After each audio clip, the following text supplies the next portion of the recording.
वीर सावरकर या कायर सावरकर, जाति न मानने वाले सावरकर या हिंदुत्व के नाम पर भड़काने वाले सावरकर, देशभक्त या देशद्रोही। हमारे देश में इनसे ज्यादा कंट्रोवर्शियल फिगर शायद ही कोई है। तो चलो आज कंट्रोवर्सी को एंड करते हैं। Today we're going to tell you some things from our history that have been hidden from you. So अगर आप हमसे अग्री करते हैं तो इस वीडियो को शेयर कीजिए, क्योंकि ये सच लोगों तक पहुंचना बहुत जरूरी है। क्योंकि एक्चुअल में सावरकर तो विनायक थे। प्रॉब्लम ये है कि इंटरनेट पर वीर सावरकर के बारे में बहुत कॉन्ट्राडिक्टरी आर्टिकल्स है। His reality is completely in the dark. Savarkar कौन थे ये बताने के लायक मैं नहीं हूँ। तो let me tell you the story of Vinayak. Coincidentally आज उनका birthday, and in the next 3 minutes I will tell you who he was. Vinayak Damodar Savarkar. He was a poet. If you're Marathi, you must have read some of his poems. Check out this one on YouTube. It is my favorite. He was a Chitpavan Brahmin from Maharashtra. But he didn't think Hinduism was a religion at all. Wait. I'm confused. एक ब्राह्मण ये कह रहा है कि हिंदू एक religion नहीं है, एक धर्म नहीं है, बल्कि एक जियोग्राफिकल और कल्चरल आइडेंटिटी है। Yes. He believed that Hinduism is a way of life and that religion is a Western concept. He started dining with all of his friends who were considered lower caste in those times. He even opened a temple in Maharashtra where people from every caste were welcome. And this man was the most wanted criminal by the British. His crime was his weapon. उन्होंने सबसे खतरनाक weapon उठाया था. His weapon wasn't a gun. His weapon was his pen. हमारे विनायक में अपनी जिंदगी में बहुत सारी चीजें लिखी, कविताएं लिखी, बुक्स लिखी, लेकिन बात सिर्फ एक चीज के बारे में होती है, कैसे उन्होंने एक माफीनामा लिखा। एक्चुअल सिचुएशन क्या था? He was the first to recognize that the 1857 uprising was not a mutiny. He was the first to ask for Purna Swaraj, total independence. Vinayak was a sharp student. He got a scholarship to go to London and get a law degree from there. और यहाँ से story शुरू होती है India house की। It was the center of political activism against the British in their own home, London. Madam Kama, V.N. Chatterjee, Lala Hardayal and many other revolutionaries stayed over here, including Vinayak.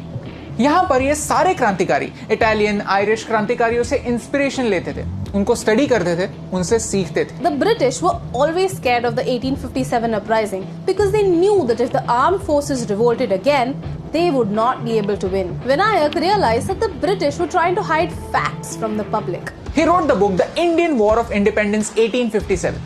ये book आगे जाकर हर क्रांतिकारी की guide book बनी, including Bhagat Singh, Chandrashekhar Azad and even Subhash Chandra Bose.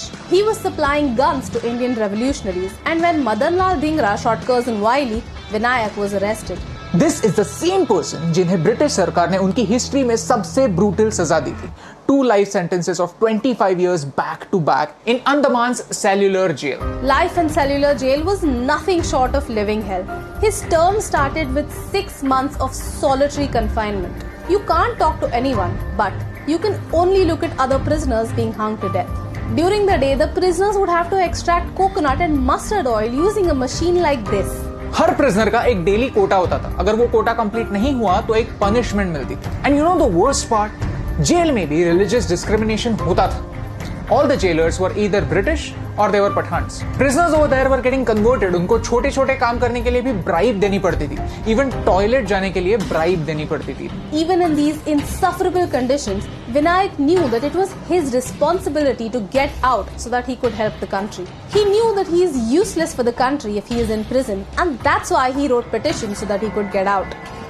और सिर्फ खुद के लिए नहीं, उनके साथी prisoners के लिए भी।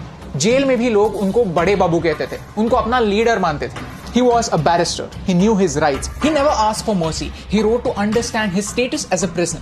Even prisoners have rights. He did whatever he could to get out, not for his own good, but for the good of the country. अगर ये फैक्ट्स जाने बगैर हम उनको कायर करार दे देंगे, तो फिर ये सजा काला पानी की सजा से भी ज्यादा बुरी होगी। विनायक was in काला पानी, in conditions that we can't even imagine, and still, even over there, he remained true to himself. पूरे दिन के लिए मेहनत करने के बाद, मार खाने के बाद, he would return to his cell and do the thing that he does the best. He would write poetry because that's who he was. He was a poet. लेकिन उनके इस राइटिंग के बारे में कभी बात नहीं होती। बात होती है तो उनके माफीनामे के बारे में, ऐसे क्राइम्स के बारे में जिनके लिए कोर्ट ने भी उन्हें इनोसेंट कहा था। इंडिया में एक सिस्टम है, we have been told again and again that we got our independence without going for a war against the British. Actually, there was a war, an underground war. While we have chapters about अहिंसा, non-cooperation and सत्याग्रह, भगत सिंह, बोस और धिंगरा जैसे लोग सिर्फ एक punch line बन गए, खो गए। एक 5 मिनट का वीडियो उनकी कंप्लीट लाइफ तो कवर नहीं कर सकता। लेकिन एक कॉन्वर्सेशन जरूर स्टार्ट कर सकते हैं, एक ऐसा काम जो हमारे हिस्ट्री टेक्स्ट बुक्स नहीं करते. And that's what I want to do right now. I want to use today's medium to start a conversation about the real India. Will you help me in that? So comment below, which other Indian should we make a video about next? India House, where Vinayak stayed in London, still has a board that calls him a patriot and a philosopher. लेकिन आज भी हम Indians उनकी सच्चाई को देख नहीं पाए. जैसे पोएट्री को समझने के लिए थोड़ी मैच्योरिटी लगती है, वैसे ही उनको समझने के लिए भी थोड़ी मैच्योरिटी लगती है. Because after all, he was a poet and his life was his greatest poem.